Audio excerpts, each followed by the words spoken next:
আকাশবাণী খবর পড়ছি নমামি বসু রুদ্র। প্রথমে বিশেষ খবর। কঠোর নিরাপত্তার মধ্যে ঝাড়খণ্ডে দ্বিতীয় দফা ও মহারাষ্ট্রে বিধানসভা নির্বাচনের ভোট গ্রহণ আজ কিছুক্ষণ আগে শুরু হয়েছে। প্রধানমন্ত্রী ব্রাজিলের রিও ডি জেনেরোয় G20 শিখর সম্মেলনের দ্বিতীয় দিনে সুসংহত উন্নয়নের লক্ষ্যে ভারতে গৃহীত পদক্ষেপগুলি তুলে ধরেছেন। এই শীর্ষ সম্মেলনে অংশগ্রহণের পর তিনি গায়ানা সফরে গেছেন। ঊনবিংশতিতম G20 শিখর সম্মেলন শেষ হওয়ার সঙ্গে সঙ্গেই ব্রাজিলের রাষ্ট্রপতি দক্ষিণ আফ্রিকার রাষ্ট্রপতির হাতে সভাপতিত্বের দায়িত্ব তুলে দিয়েছেন। বর্ণাঢ্য অনুষ্ঠানের মধ্যে দিয়ে গোয়ার পানাজিতে শ্যামাপ্রসাদ মুখার্জি স্টেডিয়ামে আজ শুরু হতে চলেছে ৫৫তম আন্তর্জাতিক চলচ্চিত্র উৎসব ইফি। জম্মু শেরি কাশ্মীর কৃষি বিজ্ঞান ও প্রযুক্তি বিশ্ববিদ্যালয়ের উদ্যোগে আজ থেকে ৪ দিনের জাতীয় কৃষি শিখর সম্মেলনের সূচনা হচ্ছে। মহিলাদের এশিয়ান চ্যাম্পিয়ন্স ট্রফি হকির ফাইনালে ভারত আজ চীনের মুখোমুখি হবে। আসি বিস্তারিত খবরে। কঠোর নিরাপত্তার মধ্যে দিয়ে ঝাড়খণ্ডে দ্বিতীয় দফার এবং মহারাষ্ট্রে এক পর্বের বিধানসভা নির্বাচনের ভোট গ্রহণ কিছুক্ষণ আগে শুরু হয়েছে। ঝাড়খণ্ডের 12টি জেলার 38টি কেন্দ্রে এই পর্বে ভোট নেওয়া হচ্ছে। সকাল 7টায় ভোট গ্রহণ শুরু হয়ে চলবে বিকেল 5টা পর্যন্ত। তবে স্পর্শকাতর কয়েকটি ভোট গ্রহণ কেন্দ্রে ভোট নেওয়া হবে বিকেল 4টে অবধি। দ্বিতীয় পর্যায়ে ভোটের ময়দানে রয়েছেন 55 জন মহিলা সহ 528 জন প্রার্থী। 1,23 লক্ষেরও বেশি ভোটার এদের রাজনৈতিক ভাগ্য নির্ধারণ করবেন। অন্যদিকে মহারাষ্ট্রেও আজ 288টি আসনে ভোট গ্রহণ চলবে সন্ধে 6টা পর্যন্ত। 2086 জন নির্দল প্রার্থী সহ মোট প্রার্থী আছেন 4136 জন। বিজেপি লড়ছে 149টি আসনে, শিবসেনা 81 এবং অজিত পাওয়ারের নেতৃত্বাধীন এনসিপি 59টি কেন্দ্রে প্রার্থী দিয়েছেন। কংগ্রেসের 101 জন প্রার্থীপদ দাখিল করেছেন। উদ্ধব ঠাকরে গোষ্ঠীর শিবসেনা লড়ছে 95টি আসনে এবং এনসিপি শরদ পাওয়ার গোষ্ঠীর 86 জন প্রার্থী প্রতিদ্বন্দ্বিতার আসরে রয়েছেন। মহারাষ্ট্রের মুখ্য নির্বাচনী আধিকারিক এস চকালিঙ্গাম জানিয়েছেন 1,427টি ভোট গ্রহণ কেন্দ্রে 5 লক্ষেরও বেশি ভোটকর্মীকে মোতায়েন করা হয়েছে। এছাড়াও মহারাষ্ট্রের নান্দেদ লোকসভা এবং পাঞ্জাব, উত্তরপ্রদেশ, কেরালা, উত্তরাখণ্ডের 15টি বিধানসভা আসনের উপনির্বাচনে শুরু হয়েছে ভোট গ্রহণ। গণনা 23শে নভেম্বর।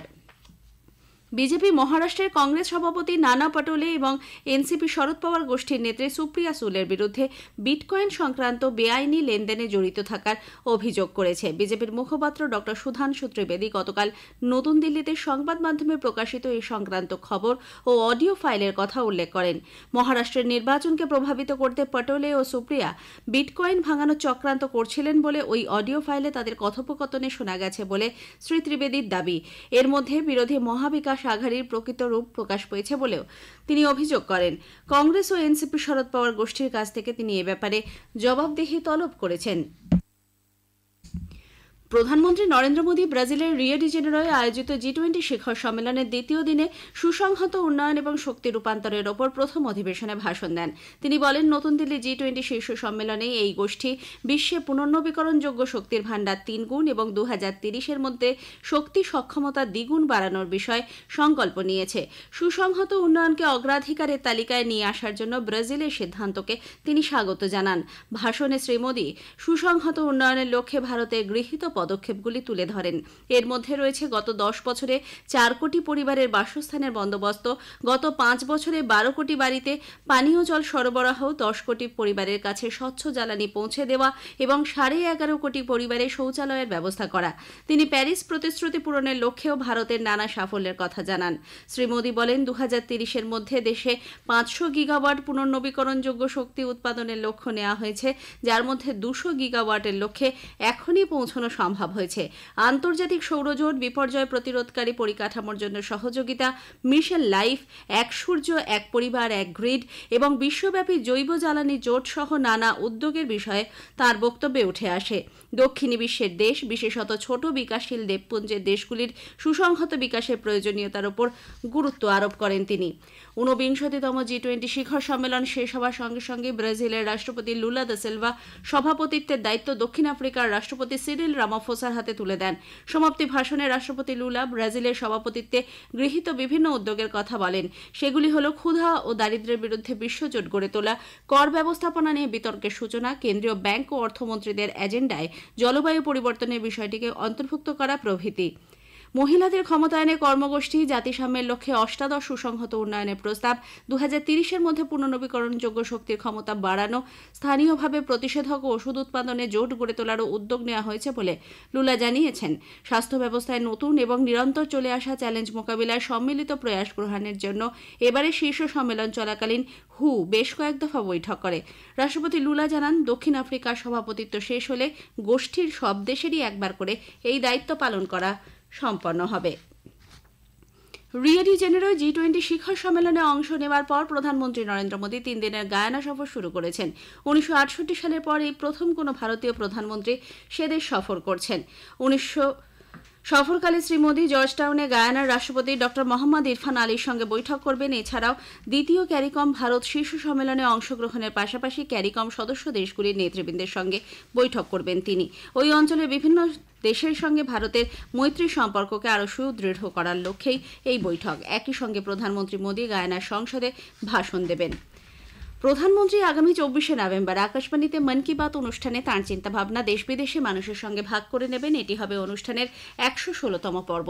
সাধারণ মানুষ টোল ফ্রি নাম্বার 1800117800-তে ফোন করে এই অনুষ্ঠান নিয়ে তাদের মতামত ও পরামর্শ দিতে পারেন। 1922 নম্বরে মিসড কল দিয়ে সরাসরি প্রধানমন্ত্রীকে তা দেয়া যাবে। নরেন্দ্র মোদী অ্যাপ অথবা মাইগভ ওপেন ফোরামেও জনসাধারণ তাদের মতামত দিতে পারেন। 24শে নভেম্বর বেলা 11টা থেকে আকাশবাণী ও দূরদর্শনের সমস্ত চ্যানেলে শোনা যাবে প্রধানমন্ত্রীর মন কি বাত। এ খবর আপনারা শুনছেন আকাশবাণী থেকে। বর্ণাঢ্য অনুষ্ঠানের মধ্যে দিয়ে গোয়ার পানাজিতে ড শ্যামাপ্রসাদ মুখার্জি স্টেডিয়ামে আজ শুরু হতে চলেছে 55তম আন্তর্জাতিক চলচ্চিত্র উৎসব ইফি।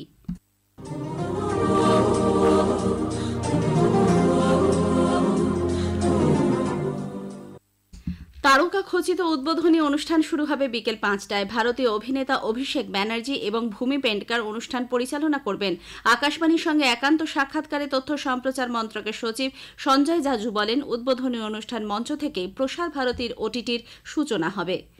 इस बार ये फेस्टिवल हमारे यंग फिल्म मेकर्स के लिए और यंग जनरेशन के लिए समर्पित किया हुआ है।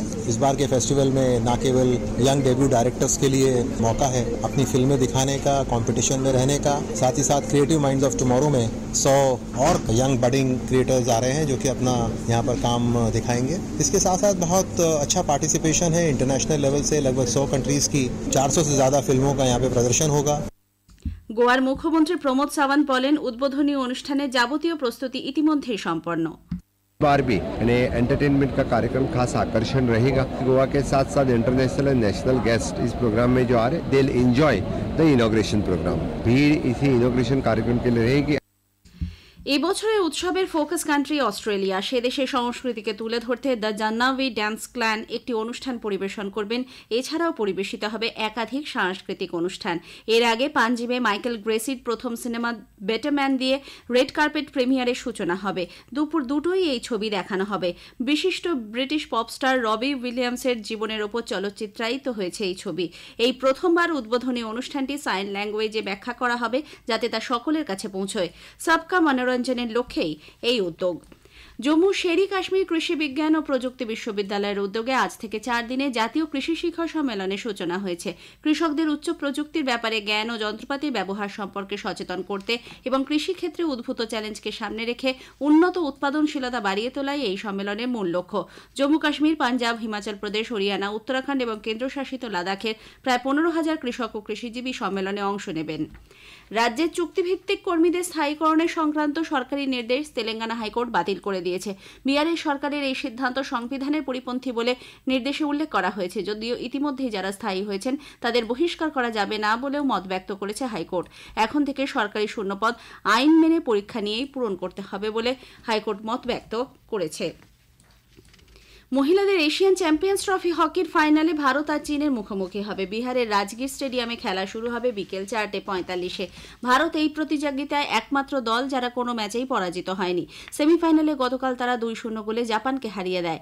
অন্যদিকে চীন একমাত্র পরাজিত হয়েছে ভারতের কাছে। এদিকে ব্রোঞ্জ পদক জয়ের লক্ষ্যে মালয়েশিয়া আজ খেলবে জাপানের বিরুদ্ধে। রাজগীর স্টেডিয়ামে খেলা শুরু বিকেল বেলা 2:15।